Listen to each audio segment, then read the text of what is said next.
امام عصر کے ناصر بنا رہا ہوں میں.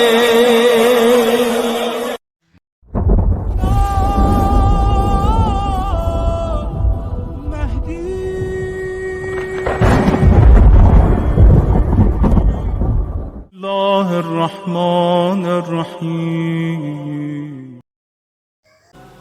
100 سال پہلے، تقریباً 100 سال کا عرصہ ہے آیت اللہ قاضی طباطبائی کا. ان کے دور کے اندر اس زمانے میں گزارے ہندوستان ہی ہوتا تھا. ایک طالب علم آیا نجف کے حوزے میں، کچھ عرصہ گزارا اس نے. اس زمانے کے جو سب سے بڑے مراجع تھے ان کا انتقال ہو گیا. اب اس نے کہا کہ میں کس کی تقلید کروں؟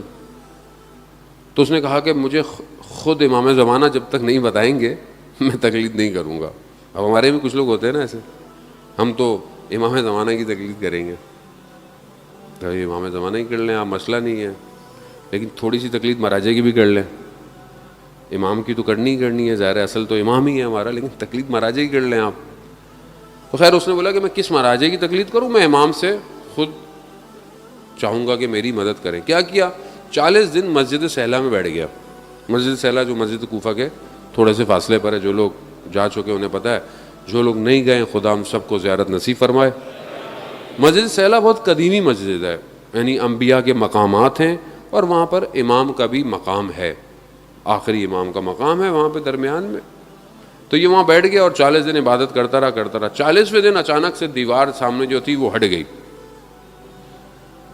ہٹی تو اس نے دیکھا کہ ایک جگہ کھل گئی ہے. یہ گیا، اس نے دیکھا کہ ایک شخص بیٹھا ہوا ہے.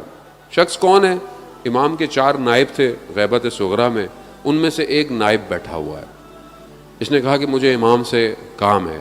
کہا جو کام ہے ہمیں بتاؤ، ہم پوچھ کے بتا دیں گے. کہا نہیں، مجھے خود امام سے ملنا ہے. کہا اچھا اندر چلے جاؤ دروازے میں. اندر دروازہ کھولا، اندر گیا دیکھا کہ ایک اور نائب بیٹھے ہوئے ہیں. ان سے بھی اس نے یہی کہا. انہوں نے کہا کہ میں کر دیتا ہوں. کہا نہیں، مجھے خود امام سے ملنا ہے. ان کا اندر چلے جاؤ. دروازہ کھولا، تیسرا نائب بیٹھا ہوا ہے. خلاصہ بہرحال یہ آخری دروازہ کھول کے جب گیا تو اس نے دیکھا کہ امام تشریف فرما ہے، امام بیٹھے ہوئے. اس نے امام کو سلام کیا، عرض ادب کیا.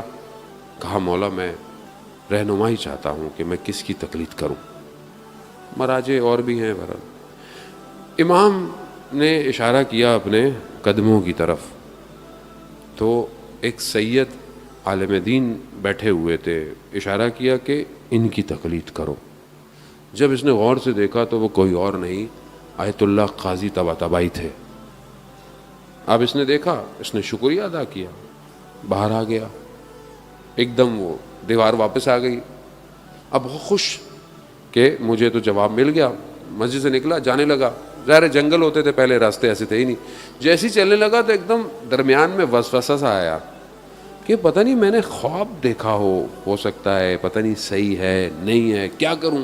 پھر اندر مسجد کوفہ جاؤ اب، اور مسجد کوفہ میں بیٹھو، اور جب تک امام اگر یہ بات صحیح ہے تو خود آیت اللہ قاضی کو میرے پاس بھیجیں گے.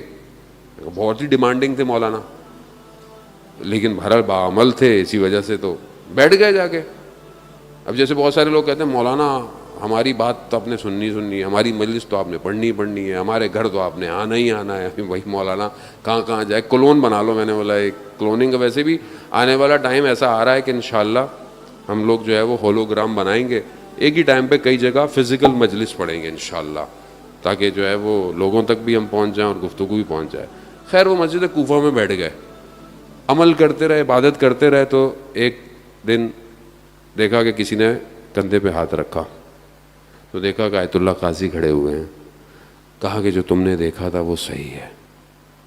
یعنی ایک شخص اپنی زندگی میں اس مقام پہ پہنچ جاتا ہے کہ جب امام کا ظہور ہوگا انشاءاللہ.